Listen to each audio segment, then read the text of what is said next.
The job market improved in October. I have the fresh data here. Marketplace Morning Report is supported by Progressive Insurance, committed to offering a streamlined shopping experience where home and auto can be bundled together. Now that's Progressive. Learn more at progressive.com or 1-800-PROGRESSIVE. I'm David Brancaccio. The government reported just now that the unemployment rate in America dropped 1% to 6.9% in October, a bigger drop than forecasters were expecting. That's from surveying households. A parallel tally of payrolls finds there were 638,000 more people working last month compared to a month earlier. The unemployment rate is still about double what it was before pandemic. Let's bring in live economist Julia Coronado at Macro Policy Perspectives in New York. She read through what looks to me like a good report on the labor market. Julia?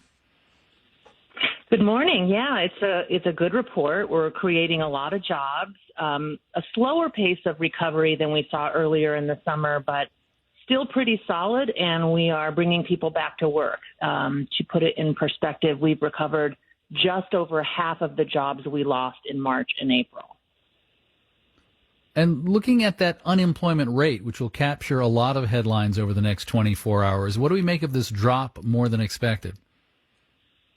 Well, they come from two different surveys. The survey that underpins the unemployment rate showed a bigger job gain. It's noisy from month to month. We think the payrolls numbers are a better gauge of jobs. So it's a bit of a mixed picture. I think the bottom line is we are moving in the right direction. It'd be very interesting to see, though, just briefly here, Julia, what November finds, right? Indeed. We don't have the fiscal support we had earlier in the reopening and recovery period, and we are seeing a more of a mix in job creation with some sectors losing steam like leisure and hospitality. Julia Coronado, economist, thank you.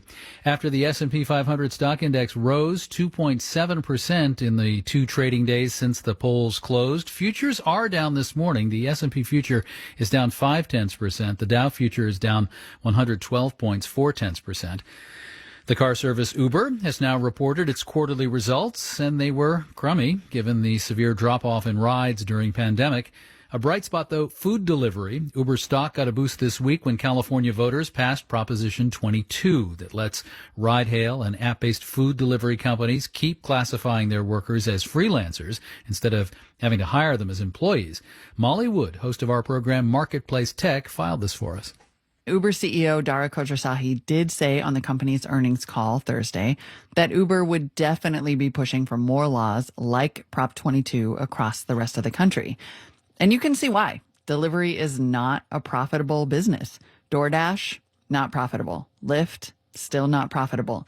Uber bought Postmates to try to get to profitability, and as we saw this week, lost another $1 billion in a single quarter. Now, yes, it is a pandemic, and the losses were less than the last quarter, but it's still a very big hill to climb to start making money. Another thing to note is that Proposition 22 does require these companies to pay some benefits, a standard minimum base pay and a subsidy on health insurance that goes up the more you drive. That will, of course, still cost money. We don't know how much, but if more states do enact laws like Prop 22 or versions of them that actually include more benefits for drivers, it's not totally clear how much the passage of this law will improve these companies' finances in the long term. That is the host of Marketplace Tech, Molly Wood. Thank you. Marketplace Morning Report is supported by Omidyar Network, a social change venture that is reimagining how capitalism should work. Learn more about their efforts to recenter our economy around individuals, community, and societal well-being at omidyar.com. We continue to cover local and regional ballot measures of national import. Los Angeles County voters approved a criminal justice reform that would boost social services spending by hundreds of millions of dollars. This Measure J was proposed after the Black Lives Matter protests this year to help address racial disparities in policing and incarceration. Marketplace's Jasmine Garst reports. LA County Jail is the biggest jail system in the country, and only 15% of inmates are white, which is why activists say Measure J passing is a big deal.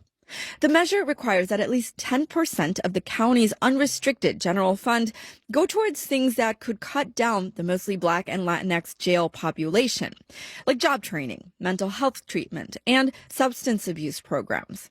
It cannot be spent on law enforcement or prisons. Isaac Bryan is the executive director of the UCLA Black Policy Project and co-chaired the coalition that put the measure on the ballot.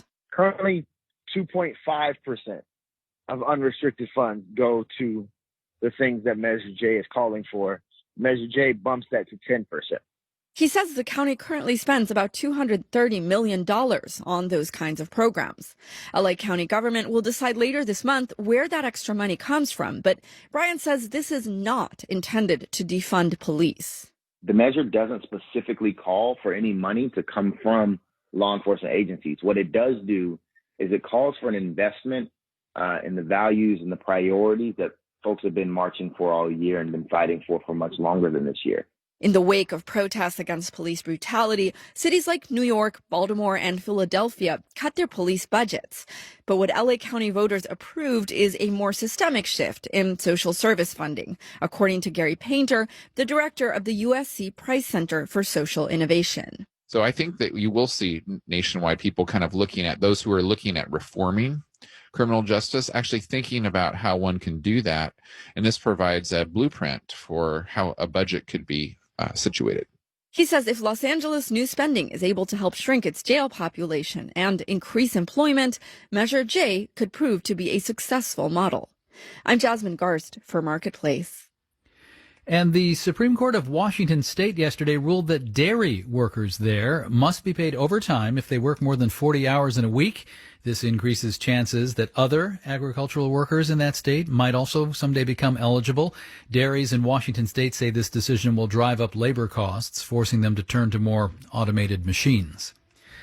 Our executive producer is Nicole Childers. Our digital producer is Alex Schroeder. Our engineers are Brian Allison, J.C. Bold, and Ben Tolliday. I'm David Brancaccio. You're listening to the Marketplace Morning Report.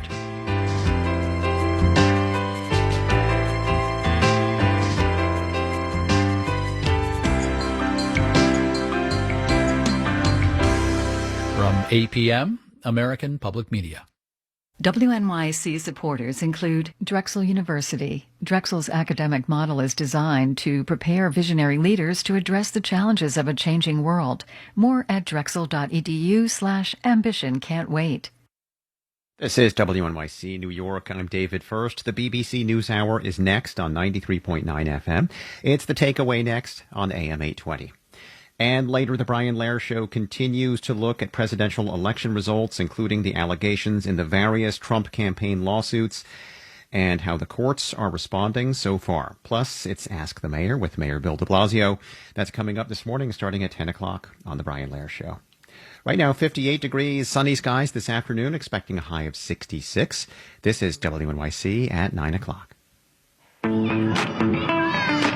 This is WNYC, FM, HD, and AM, New York.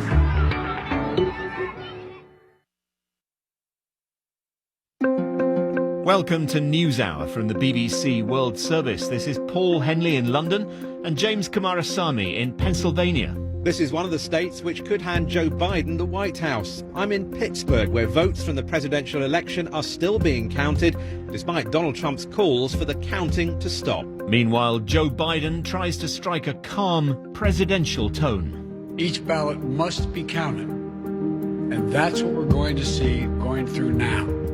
And that's how it should be. And as Mr. Trump's margins in other key states disappear, we ask exactly how and when this race could be called in the face of the president's increasingly wild objections. Also to come on the programme, how Europe became the region of the world with the highest number of COVID cases. That's all to come after this news.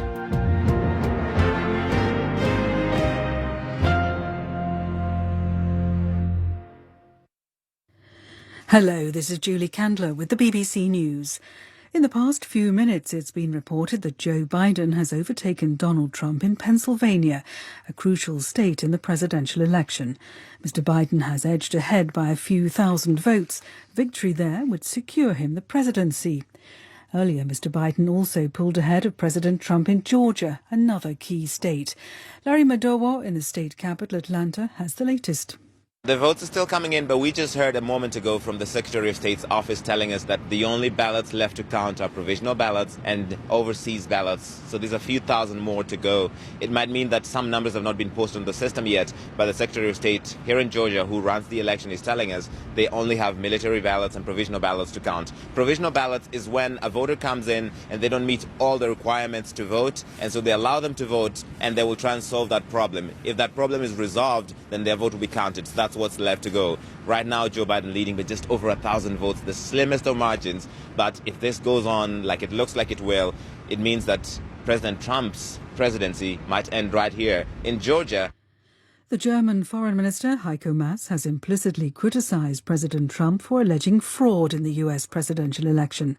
Mr. Maas tweeted decent losers were more important to the functioning of a democracy than brilliant winners. China is thought to have begun imposing new restrictions on Australian imports in an escalation of a diplomatic row. Shaima Khalil is in Sydney. Exporters in Australia are watching nervously for the latest developments in Beijing, with fears that some products, including wine, timber and rock lobster, could be blocked at Chinese customs from Friday. There's been no official confirmation from China's government, but a number of Chinese importers have reportedly told media they were informally warned that several Australian products could be targeted for increased inspections. The Australian Trade Minister Simon Birmingham urged Beijing to provide certain